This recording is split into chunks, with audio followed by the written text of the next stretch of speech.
کہ لوگ اپنے پروردگار کے روبرو حاضر ہونے کا یقین کریں، اور اے کفر کرنے والو، یہ کتاب بھی ہم ہی نے اتاری ہے برکت والی، تو اس کی پیروی کرو اور اللہ سے ڈرو تاکہ تم پر مہربانی کی جائے۔ اور اس لیے اتاری ہے کہ تم یوں نہ کہو کہ ہم سے پہلے 2 ہی گروہوں پر کتابیں اتری ہیں اور ہم ان کے پڑھنے سے بے خبر تھے، یا یہ نہ کہو کہ اگر ہم پر بھی کتاب نازل ہوتی تو ہم ان لوگوں کی نسبت کہیں سیدھے رستے پر ہوتے۔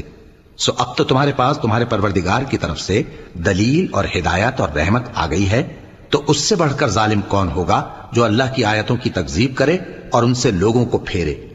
جو لوگ ہماری آیتوں سے پھیرتے ہیں، اس پھیرنے کے سبب ہم ان کو برے عذاب کی سزا دیں گے۔ یہ اس کے سوا اور کس بات کے منتظر ہیں کہ ان کے پاس فرشتے آئیں یا خود تمہارا پروردگار آئے یا تمہارے پروردگار کی کوئی خاص نشانی آ جائے؟ جس روز تمہارے پروردگار کی خاص نشانی آ جائے گی تو جو شخص پہلے ایمان نہیں لایا ہوگا اس وقت اسے ایمان